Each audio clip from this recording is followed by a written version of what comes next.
Hello there, and welcome to episode 4 of the RedShark interview, where we dive deep into the people, stories, and tech shaping the creative industries. I'm your host, Chris Wells, and today I'm sharing a conversation I had with Callum Macmillan, the co-founder and CTO at Dimension, a world-leading volumetric video and 3D capture studio.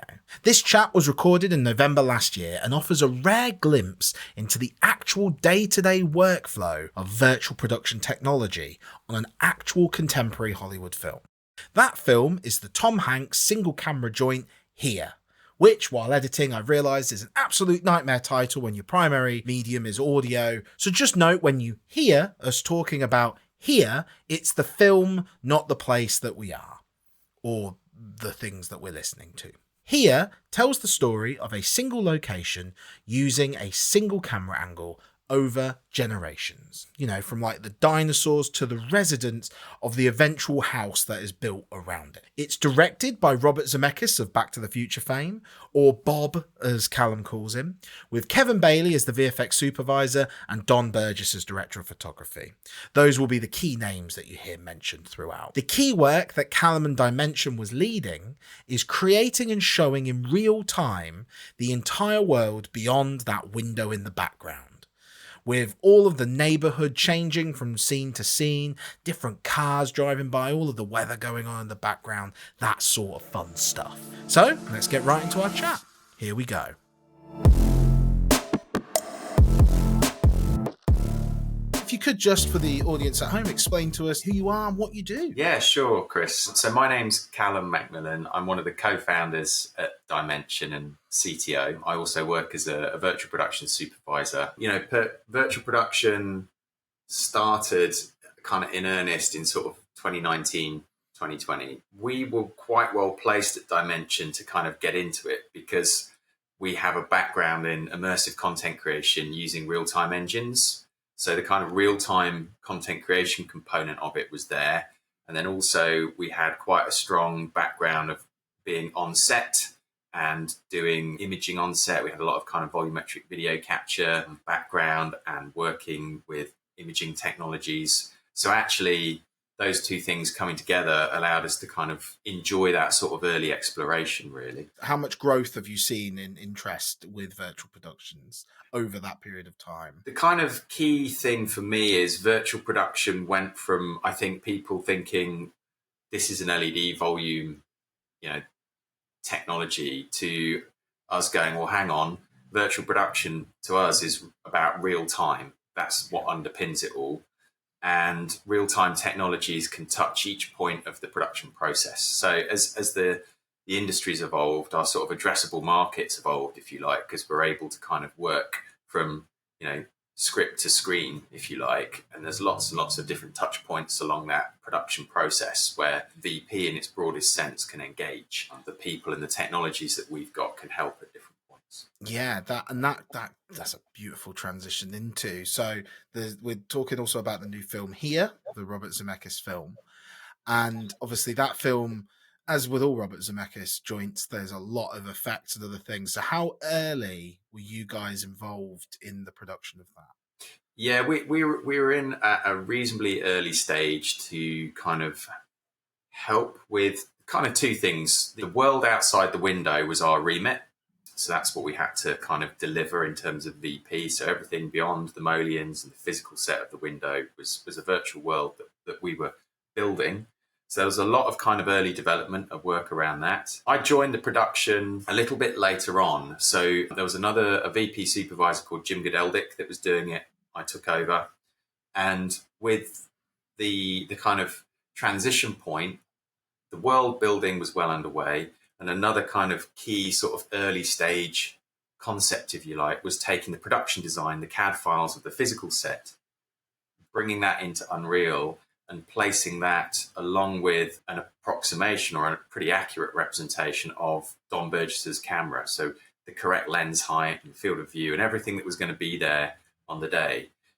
Really, primarily, that exercise early on was done to line up the domains of the physical camera, the physical world, and the virtual world outside the window, but doing it all virtually to make sure that we've got kind of alignment, if you like, between us and physical production and obviously then sense checking what Don wanted to see through the camera. I can imagine that like green screen was never kind of discussed at all, really, just because of like even looking at the shots, and it's helpful that it's a one shot, but you have like a lot of mirrors and a lot of windows and the kind of reflections.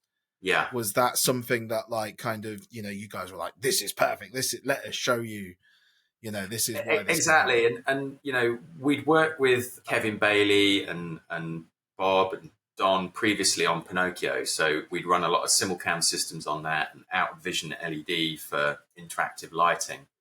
And then where this kind of really stepped up was the opportunity to say, okay, let's go for final pixel quality. Let's try and build that world outside the window to create the sense of immersion, both for the kind of, as you said, the reflections. You think about all the things in the room along with the mirrors that may have a cast of light upon them that may, kind of respond in some way to that exterior environment coming in.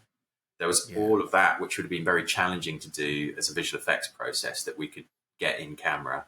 And then there's the immersion for the actors, and then the timing of things happening outside of the window in relation to the action and narrative that's unfolding. And how long was that process? How long was that pre-production process to kind of go from, we're going to do this, we're going to get involved, to like you're on the day shooting? Yeah, it was a good few months, but I'd say with an exponential curve, so by the time we were at Pinewood in, kind of Jan, Feb 23, it was all guns blazing in terms of like, building the different variations of the world and the kind of concepting around things like the vehicle system that we used. Yeah. So I think there was about 55 vehicles that were set up in a physics system in Unreal so they could interact with the curb, of driveways, or kind of we can set lights, we can have different kind of shaders depending on what's going on with rain and other stuff, atmospherics that was happening.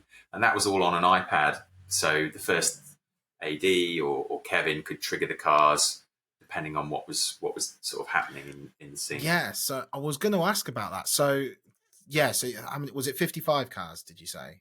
Was it? I think thereabouts, yeah. Yeah, so what was that library like hand created? Like, did you go out and 3D scan cars, or did you already have like the models ready? These were models that were kind of built up. So, and there was very specific cars requested. I think Bob himself had a lot of interest in the cars. I heard some of which he might have owned himself in the past. So, there was a sort of very kind of curated like approach to how we designed the cars. And Johnny Gibson, the visual effects supervisor, was actually working very closely with the VAD team to make sure that the kind of shaders and the design of the cars were where we wanted them to be. And it was quite challenging that. I'd say that's one of the areas where perhaps because again we're thinking, the camera is going to be static for the majority of the film. Therefore, we can put some of our kind of compute budget into upping the fidelity or trying something with a physics system like the cars. Yeah. And, very quickly that can eat into your capability, both in terms of your kind of performance budget, but actually your art resource as well to keep iterating on all this stuff. Because I was going to ask about that, because that's one of the kind of aspects of virtual productions I've not really been able to read much about. So stuff like physics systems, because I'm gaming nerd, love all that stuff, so look into that a lot. And I've always been interested in like what level of physics systems do you guys use in those kinds of productions? Do you use like stuff for rain, or is that like a different kind of almost like an overlay at that point in the background? Or is it's a combo. So if you use physics for rain, obviously that's going to be quite compute intensive. But if you want it for bouncing off the surface of the vehicles, that's where we kind of make it visible, if you like, and actually do the calculations for that. But then we definitely layer that up as well with kind of cards of rain and stuff that's more sort of performance friendly as well. Just thinking back, I mean, you had rain, we had snow, hailstorms, blizzards, we had wind blowing leaves around and trees. We had all the kind of seasonal stuff happening as well. So there was quite a lot of atmospherics and physics to consider. And then you've got all that kind of evolution over time as well. So a tree has got to grow, that kind of stuff was quite interesting. We hadn't had to think about that before. On the weather, was a lot of it simulated, or was that kind of like baked in, or was it like they could go, actually, let's change the weather today, and you can do that on the iPad as well? Or was that the rule of thumb was to try and, kind of lock it in by the day of principal photography. Yeah. But that said, Don might be looking at, the environment, the scene we're shooting, and say, okay, look, let's move the lighting position. So, move the sun position or change the time of day slightly. And particularly when there was small gaps in time between one scene and another, the guys were thinking about what variation they can make. How do you make this look a bit more distinct from this, even though they're quite close together in time? So that kind of finessing was constantly happening. The car system could be manipulated, but we'd try and keep the path of the car locked. Once we'd done some kind of pre-light or reviews with Johnny or Kevin, that's when we try and lock those bits down. So what else was was triggerable? In terms of triggerable, we had all the kind of interactive lighting as well. So there was a lightning strike, thunderstorms, stuff like that, where we had physical lighting, and we were using light probes in Unreal. We're sending RGB data out onto DMX, and that was being fed into RGB lights that were then, firing the same color values as best as possible to what we had going on, and the kind of lighting intensity was matched as well. So we could control a grand MA, or they could trigger us depending on what was needed. So, physical lighting and virtual were twinned. Yeah, that sounds so cool. Is that a common practice now with virtual productions? Is that it comes up quite a lot now? Yeah, I think I remember when we were testing it on here, because the way here was set up at Pinewood is we had two identical sound stages next door to each other, two LED screens, one on each stage. So the stages were identical, and that means you could set up a different scene in each one, and production could leapfrog. So I remember when we were testing it, we were triggering, a lightning strike, and the DMX functionality was working great. And then we got a call on the radio from the adjacent stage where principal photography was happening. And I think lighting had forgotten to disconnect the DMX control. Oh. So we actually fired off all the lights. Oh God! There's a lightning storm, but it's sunny outside. What's going on? Yeah. That was a bit of an awkward one there. But no, it's it is a capability that you like to be able to offer. Yeah. Because the other one I can imagine, although I can't imagine actually how you do it. I was thinking like headlights through a window and things, but I suppose you need a physical light that you could kind of time a movement with. Yeah. So things like there's a fire truck which comes up onto the lawn outside, so visual effects would augment what we'd got there, definitely. Yeah. And that was the other thing. I think in a way we had three different kind of endpoints to deliver to. We had the LED wall, final pixel quality, real-time content. Then on a daily basis, we were rendering. So the world outside the window for editorial was actually more than just what you'd see through the window of the set. If you think about that set, and again, going back to what I mentioned earlier about putting that in our virtual world to check lineup between camera, physical set, and virtual set, we switched off the virtual set. So from Don's camera, from his field of view, had a much broader view of the outside world because the house wasn't blocking it. But editorial wanted that view because of the narrative, at points displaying that view without the house there, before it had been built. So there was this kind of constant need to kind of deliver to editorial on a daily basis with this sort of wider shot from the same camera position. And then finally turning over to visual effects. So that's where we lent into the kind of path tracing and kind of higher quality capability when we could. So Johnny could pick up shots and then work those up if they wanted to. Yeah. And so how closely, was there a cutoff point? I'm trying to understand the process from, you guys being you building, those kinds of backdrops to then transitioning to VFX kind of taking over. Was there a distinct point? We would always major on the LED wall. So we'd get that content to where Kevin would want it to be. And then for each scene, we'd be getting notes from Don. Might be tweaking the lighting. It might be moving something different in the scene, a bit of physical geometry. But actually what you'd get is those notes would come in some of the early takes. So you do a quick bit of real-time iteration. And then once they were happy, because our camera was static, we had the luxury of being able to actually record that down to hard disk recorder, thus freeing up the Unreal TD to prep on that stage for the next thing that was coming up. So if the car was triggered, once they were happy with the timing of the car in relation to the lines that were being delivered, that take could be laid off to Hyperdeck, and then the Hyperdeck system could play back. So within each stage, we had both an Unreal render head plus a Hyperdeck hard disk recorder, and we could flip-flop between the two. Once all that was done, we'd clip it up at the end of the day, and we'd then make final high-quality renders for VFX at a later point in time, depending on what was needed.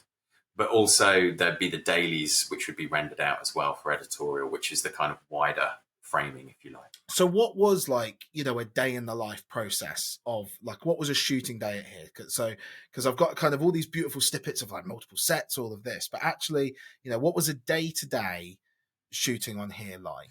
What did it involve? I mean, there was an intensity to getting all the kind of each scene ready. You had so many different variations of each environment that actually the kind of process of just managing the source control and prepping everything into stage, you would have a pre-call of at least 2 hours for our team to sort of get the content ready. We'd have done reviews the night before, and we'd be loading that in and refining that ready for kind of final looks before we shoot. And then the other stage would be doing the same, but for whenever they would be flipping over to that set for a different point in the story. And then actually, whilst all that was happening, we had a ton of kind of on-set work to do. So alongside Don's camera, co-located right next to it, we had another bit of new technology, a real-time depth camera based on a laser system. It was developed by a company called Enlight. Enlight had a system called HD 3D, which gave real-time depth information from about 2 meters from camera to 12 meters. So it was perfect for the kind of distance that we were covering in the physical set to the LED wall for here. And Kevin was like, okay, let's use this because we could do a couple of things with it. It provided a real-time stream, and they had a plug-in for Unreal Engine, so we could pick up that depth information. And at the beginning of each day, so long as we've done a calibration where we're there with our sort of Chirico checkerboards and we were doing our lineup, so we'd get our camera extrinsics, our physical position of the camera, and the intrinsics, so we could do a lensing and do a sensor transform to overlay the depth information onto Don's live action camera. We could then begin to segment the scene in depth, which was helpful for getting a 3D surface on things in the physical set. It was helpful for checking for lineup. And then in visual effects, in Nuke, I think there was just a straight import into the depth node where then they could play with the depth information to help with transitions and other sort of stylistic things that might be useful. But the kind of what does the day look like? That was a big bit of it, the calibration, getting that all set up. And then we'd be into this, like I said, sort of kind of leapfrogging between the stages and doing the records to Hyperdeck once we'd set everything up.